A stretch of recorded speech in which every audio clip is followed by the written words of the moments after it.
ఆంధ్రప్రదేశ్ వెనుకబడిన తరగతుల సంక్షేమ శాఖ మెగా డిఎస్సి ఉచిత శిక్షణ కార్యక్రమాన్ని రాష్ట్ర మంత్రి ఎస్ సవిత ప్రారంభించారు. గుంటూరు కలెక్టరేట్లోని ఎస్ఆర్ శంకరన్ సమావేశ మందిరంలో మెగా డిఎస్సి ఉచిత శిక్షణ ప్రారంభోత్సవ కార్యక్రమంలో పాల్గొన్నారు. సందర్భంగా మీడియాతో మాట్లాడుతూ ఎన్డీఏ ప్రభుత్వంలో బాబు వస్తే జాబు వస్తుందని చెప్పిన మాటకు కట్టుబడి ఉన్నామని అన్నారు. ఇచ్చిన వాగ్దానంలో మొదటి వాగ్దానంగా డిఎస్పి నోటిఫికేషన్ విడుదల చేశామని, గత వైసీపీ ప్రభుత్వం ఇచ్చిన వాగ్దానాలను అమలు చేయకుండా నిరుద్యోగులను మోసం చేశారని అన్నారు. నిరుద్యోగులు కోచింగ్కు వెళ్లాలంటే ఆర్థికంగా ఇబ్బందులు పడుతున్నారని అన్నారు. ట్రైనింగ్ తీసుకునే డిఎస్సి అభ్యర్థులకు ప్రతి ఒక్కరికి స్టే ఫండ్ రూపంలో 4,000 రూపాయలను ఇవ్వటం జరుగుతుందని తెలిపారు. 16,347 డిఎస్సి పోస్టులను విడుదల చేస్తామని అన్నారు.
ఉన్నారు.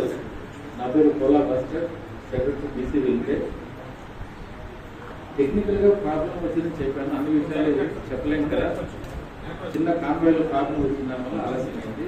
దానికి సారీ చెప్తూ ఆంధ్రప్రదేశ్ ప్రభుత్వం బీసీలకు సంబంధించి పెద్దపీట వేసింది. సంక్షేమ అభివృద్ధి కార్యక్రమాలు ప్లాన్ చేసుకున్నాం. ఇటీవల బడ్జెట్ చేశారు. మొత్తం మీద 30,000 కోట్ల సైకిళ్లకు అలొకేషన్ ఉంది. చాలా వరకు ముఖ్యంగా కార్పొరేషన్ సంబంధించిన యాక్టివిటీస్ గతంలో అమల్లో లేవు. వాటన్నింటినీ కూడా ఇప్పుడు తీసుకొచ్చేసారు.